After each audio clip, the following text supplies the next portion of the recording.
É isso aí, visão de futuro.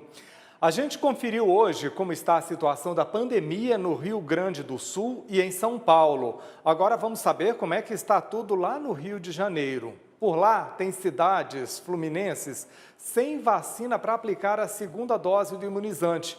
Mas quem traz mais detalhes para a gente sobre isso é o repórter Guilherme Persil, direto das terras cariocas. Olá, Guilherme, seja muito bem-vindo aqui ao Agrotarde, viu? O que você conta para a gente? Oi, José Marcelo, boa tarde. Pois é, já são 10 cidades aqui pelo estado do Rio que suspenderam a segunda dose da vacina Coronavac. O governo do estado chegou a ser avisado sobre essa próxima, de chegada dessa suspensão e, por conta disso, já são essas 10 cidades. Na Baixada Fluminense, nós temos a campanha paralisada em Nova Iguaçu, em Mesquita, Caxias e Nilópolis. Do interior do estado, a Maricá, Três Rios, Mangaratiba, Rio Bonito, Casimiro de Abreu e Duas Barras também já suspendeu a campanha de imunização da segunda dose da Coronavac. Nessas cidades, a campanha com a vacinação da AstraZeneca permanece. Aqui na capital fluminense, também o calendário de vacinação permanece sem qualquer alteração. Ontem, em entrevista à Band News FM, o secretário municipal de saúde, Daniel Sorães, prometeu que há segunda dose disponível aqui na cidade do Rio até a semana que vem. Apesar disso, hoje de manhã, diversos pontos aqui da capital fluminense tiveram aí postos lotados, pessoas passando mal, por exemplo, por causa da exposição ao sol durante muito tempo. Na Barra da Tijuca, na zona oeste aqui da capital, alguns idosos chegaram a passar mal, precisaram ser atendidos ali mesmo por pessoas do posto de saúde por conta dessa exposição ao sol por muitas horas e essa demora no atendimento.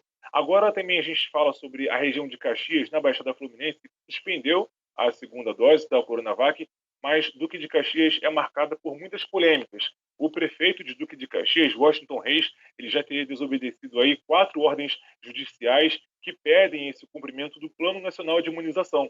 Ou seja, o município de Duque de Caxias não estaria respeitando as datas certas dos grupos prioritários. A gente tem informação que, pelo menos em Caxias, pessoas sem qualquer comorbidade aos 57 anos foram vacinadas, o que é bem diferente do que orienta aí o Plano Nacional de Imunização.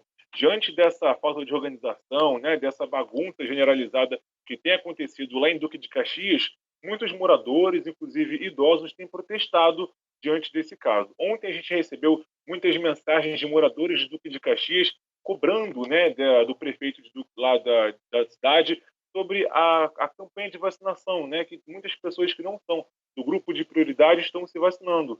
Ontem, inclusive, recebemos imagens de uma moradora que teria sido xingada ali, foi a chamada de Satanás pelo próprio irmão do prefeito num posto de vacinação.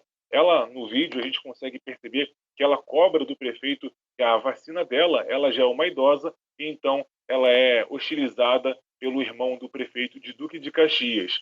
Hoje de manhã também foi uma manhã de protestos pela cidade da Baixada Fluminense, isso porque alguns moradores que são idosos estão com a vacina atrasada, fizeram alguns protestos em alguns postos de saúde cobrando da vacina e também o remédio, Marcelo. Importante mesmo, Guilherme, a sociedade fazer essa pressão, porque vacina sim, vacina é importante, não é? Interessante, importante você ter citado a história da idade, a relação com comorbidade.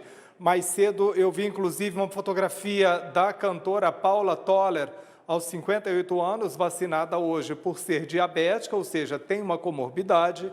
Então é fundamental mesmo que a sociedade faça essa pressão, né, e que cobre.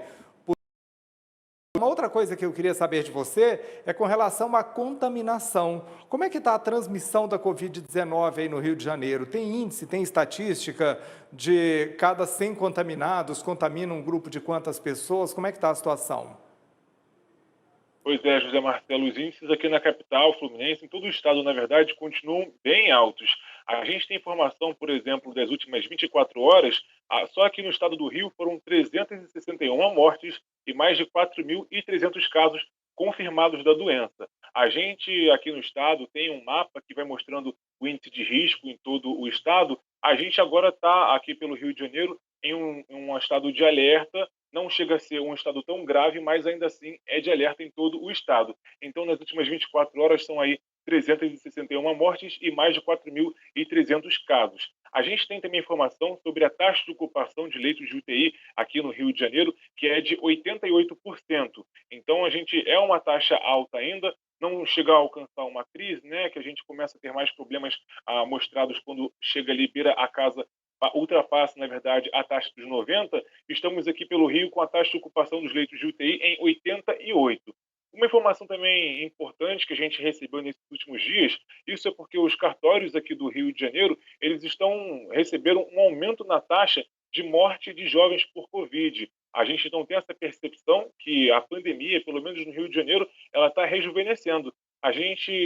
Esses dados do cartório mostram que de fevereiro para cá, a taxa de morte entre pessoas com 20 a 59 anos por Covid-19 cresceu mais de 60%.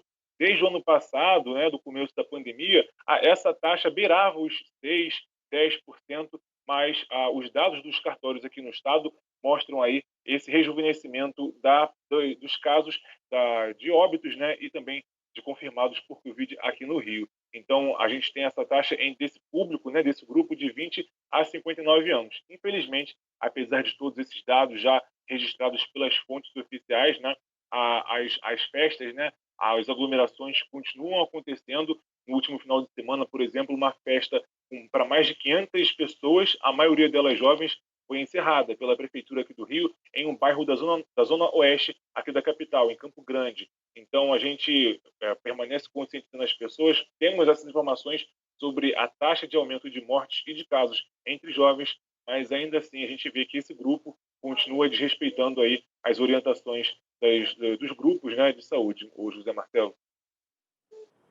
Muito bem, Guilherme Persil, da Band do Rio de Janeiro. Guilherme, muito obrigado pela participação. Gostei muito do volume de informações que você conseguiu juntar aqui para a gente, fundamentais para todos nós. Parabéns pelo trabalho, seja sempre muito bem-vindo. Tendo novidades, volta aqui para a gente. Vai ser um prazer ter você aqui de novo, viu? Combinado, Marcelo. Muito obrigado.